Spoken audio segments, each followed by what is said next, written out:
Ça, c'est un moment clé. Tous les carrés sont des périodes de crise. Là, c'est un moment de crise à l'intérieur du cycle Pluton-Jupiter.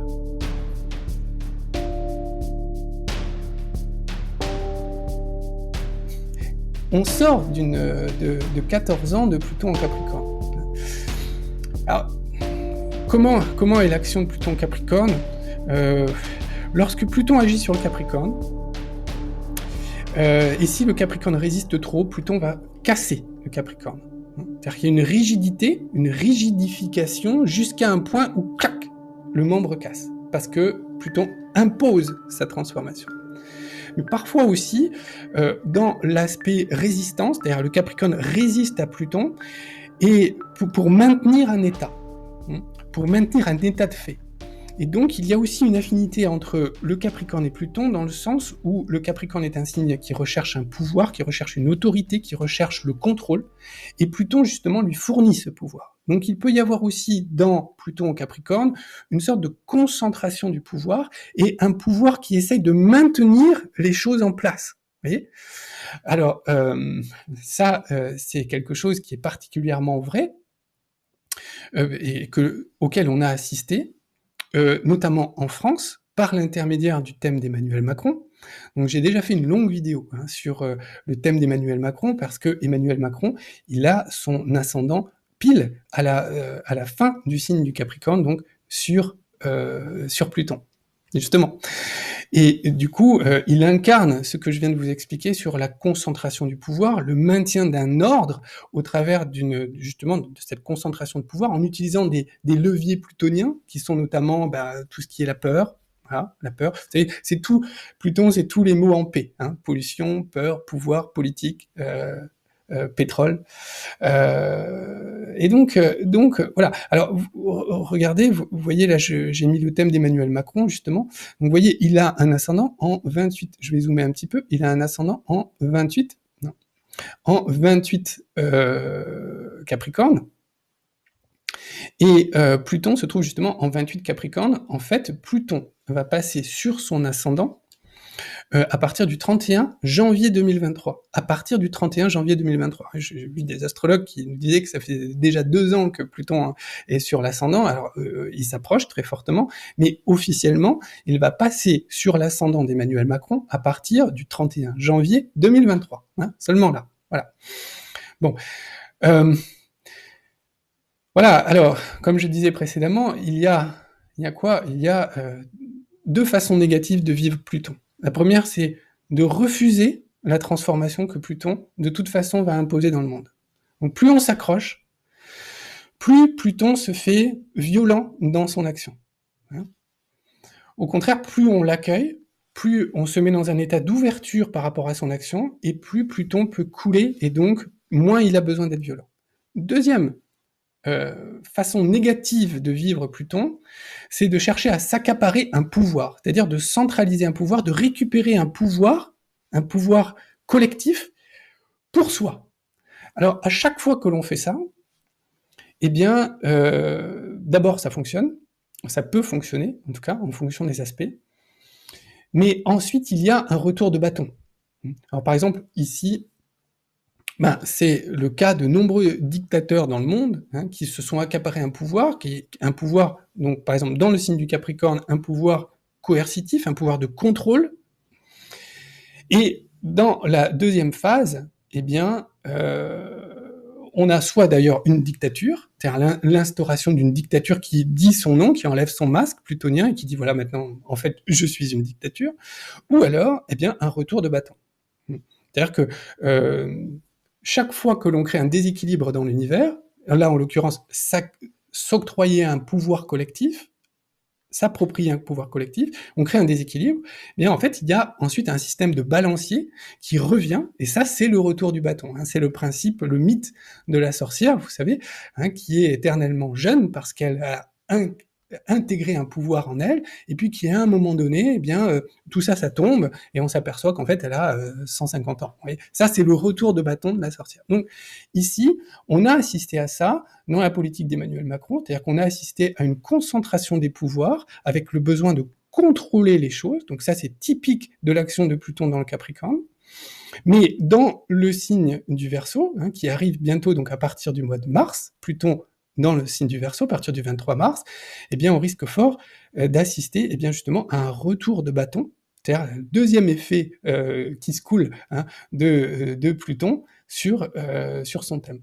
Donc ça, en France, on l'a particulièrement vu, et je pense qu'on va vivre encore donc des conséquences, c'est-à-dire un deuxième temps de l'action plutonienne, donc très prochainement, à partir de janvier, puisque le passage de Pluton sur l'ascendant d'Emmanuel Macron, mais à partir de mars également, le passage de Pluton dans le signe du Verseau. Voilà. Donc pour en revenir à ce que je disais précédemment, c'est que on peut faire une analogie entre, puisque nous sommes entre le Capricorne et le Verseau, entre la phase de Pluton en Capricorne qui représente une phase de chrysalide, c'est-à-dire la préparation d'un changement, c'est-à-dire qu'à l'extérieur, ça change pas encore. Pourquoi? Parce que le Capricorne maintient le contrôle, il a centralisé un pouvoir, et il maintient le contrôle, il maintient une forme de statu quo dans les énergies. Donc on est dans la phase de chrysalide, et puis on va rentrer maintenant dans la phase d'éclosion, dans la phase de métamorphose, où l'insecte brise sa chrysalide et se révèle au monde complètement différemment. C'est la libération des énergies. Donc vous voyez, ça, c'est les deux grands mouvements que l'on a connu, que l'on va connaître justement au moment de ce changement de signe de Pluton. Donc maintenant, on va regarder un peu plus le type d'événement que cela va provoquer. Ce qu'il faut voir, c'est que Pluton dans le signe du Verseau, globalement, le signe du Verseau, c'est le signe de la société. Et Pluton, c'est la transformation. Donc, il faut s'attendre, évidemment, à des importantes transformations sociales, sociétales. C'est-à-dire, nos sociétés telles que nous les connaissons, telles que nous les connaissions, vont complètement changer, vont complètement se transformer dans les années à venir, et notamment dans les 20 prochaines années. Donc, on va vivre ces transformations sociales de manière très, très intense, à l'image donc de Pluton. Alors souvent, ce que l'action de Pluton, enfin toujours en fait, c'est que Pluton va intensifier les caractéristiques du signe, jusqu'à provoquer certaines crises sociales ou sociétales. Alors, quelle est la caractéristique principale du signe du Verseau? L'énergie du Verseau, c'est l'énergie de la libération, de l'affranchissement. Donc c'est ça, c'est cette caractéristique qui va être portée à un degré de fusion par Pluton. C'est-à-dire exacerber ce besoin de libération, ce besoin de libération, oui, d'affranchissement des énergies. Et c'est ça qui va provoquer ensuite des crises. Donc on peut s'attendre effectivement à des révoltes sociales. Libération des énergies. C'est-à-dire qu'on a été cadenassé dans le signe du Capricorne, on ne pouvait pas s'exprimer. Qui ne pouvait pas s'exprimer? Notamment le peuple, je parle ici surtout en France, parce que nous l'avons vu avec le thème d'Emmanuel Macron, mais pas que, pas seulement. C'est-à-dire que la démocratie, une certaine démocratie ne fonctionne plus. Et puis, il n'y a pas que ça. Il y a aussi les rouages de la société qui ne nous correspondent plus. Le signe du Capricorne, c'est tout ce qui est ancien également.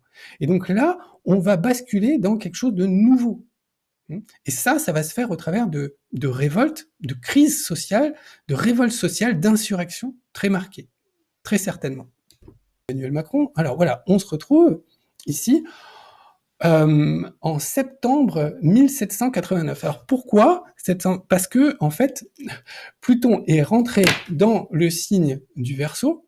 La dernière fois qu'il est rentré dans le signe du Verseau, c'était en 1777. 1777. Et il est resté dans le signe du Verseau pendant 22 ans, donc jusqu'en 1797. Donc vous voyez, 22 ans dans ce signe du Verseau. Tiens, 1700, mais c'était pas la Révolution française, c'était la Révolution française. C'était la Révolution française. Donc là, je me positionne donc le 2 septembre, mais disons septembre 1789, nous sommes vraiment au cœur de la Révolution française, 1789. À l'été ou à la fin de l'été, c'était l'officialisation du traité des droits de l'homme, fin août. Donc vous voyez, on est vraiment au cœur de cette période de la Révolution.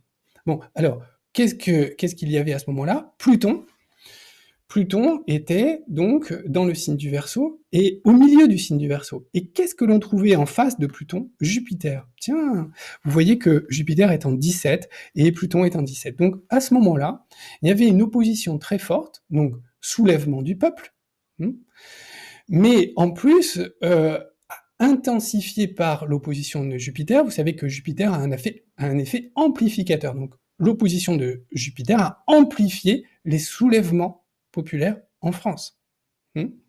Ça, c'était 1789. Alors, les cycles de Pluton-Jupiter sont des cycles que l'on connaît bien, sont des cycles de 13 ans. C'est-à-dire que tous les 13 ans, il y a une opposition ou une conjonction de Jupiter à Pluton. C'est un cycle de 13 ans. Et donc 13 ans, c'est inclus dans les 20 ans que Pluton va mettre dans le signe du Verseau. Donc si je réfléchis à ça, je me dis que, tiens, on va pouvoir trouver à l'intérieur des 20 ans que Pluton va mettre dans le signe du Verseau, ce cycle de Pluton-Jupiter. Et peut-être qu'à un moment donné, on va retrouver des bases de ça, du rapport Pluton-Jupiter dans les 20 prochaines années. Eh bien oui, alors justement, c'est ce qu'on va regarder parce que c'est une enquête. Nous sommes des chrono-enquêteurs, des chrono détective. Donc il faut remonter pour comprendre ce qui s'est passé. Ici, il y a eu un renversement du pouvoir jupitérien. Alors Jupiter en Lion, qui représentait ici la monarchie, la loi, la bourgeoisie et la noblesse. Et ici, au contraire, on a le soulèvement du peuple avec Pluton au Verseau. Ok, alors on fait un bond dans le temps, on revient à aujourd'hui. Quand est-ce que ce cycle Jupiter-Pluton a débuté? Eh bien, je ne vais pas vous surprendre, il a débuté exactement en avril 2020. En avril 2020, vous aviez Jupiter conjoint Pluton. Vous voyez? Ça, c'était le début du cycle Jupiter-Pluton. Alors, avril 2020, vous savez, c'était le début de la crise. Je suis bien placé pour vous le dire parce que j'en avais parlé dès 2019, peut-être même 2018, où j'annonçais déjà à partir de mars 2020 et surtout en mars 2020, le début d'une grande crise mondiale. Vous pourrez d'ailleurs retrouver cette vidéo si ça vous intéresse de replonger dans le passé. Bon, pas forcément, on est d'accord.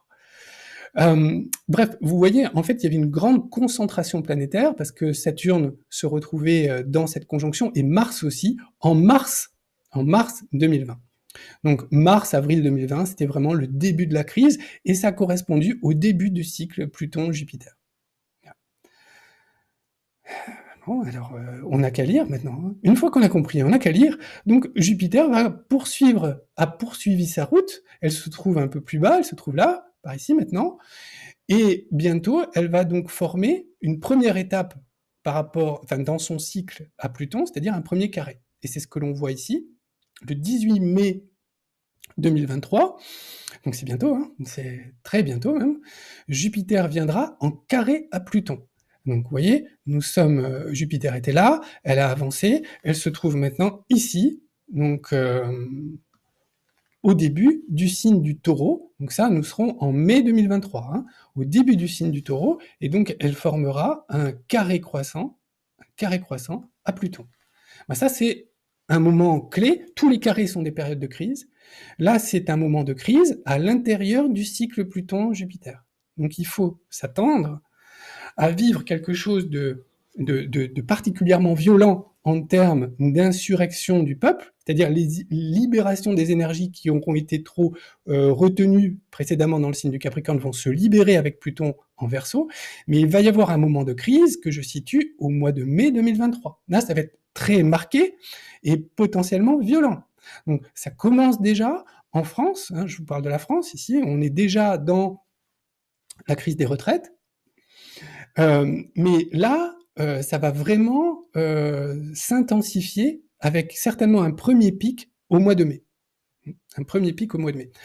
Alors justement, j'ai lu un article qui fait écho justement à ces crises de la Révolution française. Donc ce sont ce type de crise que nous allons vivre. J'ai trouvé un article donc qui était en ligne, qui est sur Wikipédia, donc vous pouvez le trouver. Vous tapez Révolution française et vous allez trouver ça. Je vais vous montrer ce qui était à l'ordre du jour en 1789 lors de la Révolution française. Je vous lis. À la fin des années 1780, les mauvaises récoltes jettent à la rue les membres les plus fragiles des communautés. Les conditions climatiques sont éprouvantes avec une sécheresse, mais aussi des orages violents, provoquant de mauvaises récoltes et la hausse des prix des céréales et du pain. La hausse du prix du pain. Vous voyez ? Nos boulangers sont en grève. Bon. Ça arrive pas tous les jours. La rudesse de l'hiver qui suit fait grimper les prix du bois de chauffage. On n'arrive plus à se chauffer. Ces phénomènes attisent l'agitation populaire. Normal. Le politique étant considéré comme responsable du manque de grains. Vous voyez ? Bon. Des révoltes de subsistance en 1788 sont en partie à l'origine de la Révolution française. Par ailleurs, alors que les banques parisiennes connaissent un très important développement et que l'arrivée de Jacques Necker à la direction des finances est faite notamment sous leur influence. C'est-à-dire qu'en gros, on a placé un ministre de l'économie ou un représentant des banques à la tête de l'État. En gros, c'est ça qu'ils disent là. Donc, si ça vous rappelle quelque chose, tant mieux. Si ça vous rappelle rien, tant pis. Une crise budgétaire de l'État due à une dette énorme du gouvernement, creusée par le quoi qu'il en coûte, en partie due à une inflation élevée, causée par une quantité sans précédent de monnaie en circulation. C'est-à-dire qu'il y a eu beaucoup de monnaie mise en circulation, ça a provoqué une grande inflation. Ça vous rappelle rien ? Mais c'est exactement ce qui s'est produit avec les banques centrales européennes et toutes ces liquidités pendant des années qui amènent aujourd'hui à ce retour de bâton plutonien qui est l'inflation et donc la grève, les faillites en cascade de nos boulangers qui sont le centre de nos villages. Et pour lesquels j'ai une pensée vraiment émue, de la même manière que pour nos soignants suspendus, bien sûr, mais aussi qui ont amené une difficulté pour tous les Français à se chauffer.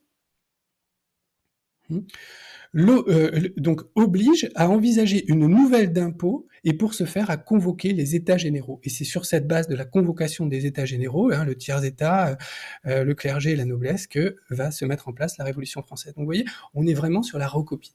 Donc la recopie, une étape, c'est le mois de mai 2023. Là, ça va être violent, comme tous les carrés. Et puis, si on prolonge ce cycle jupitérien, on trouve un autre moment clé qui arrive à l'été 2026, où là, on va retrouver exactement la recopie de la Révolution française, c'est-à-dire Pluton dans le signe du Verseau, en opposition à Jupiter dans le signe du Lion. Donc ici, c'est le soulèvement du peuple contre un pouvoir monarchique, entre guillemets monarchique, parce que la République, la Ve République, est une monarchie à la française. D'ailleurs, notre souverain se fait appeler lui-même Jupiter, tout en revendiquant que non, en fait, c'est pas lui, mais c'est quand même Jupiter en Lion, vous voyez ? Donc ici, Pluton va également venir renverser la loi jupitérienne. Donc là, il y a des transformations dans nos institutions françaises, vraiment dans la Constitution. C'est potentiellement également la destitution d'une personne. Tout à fait possible.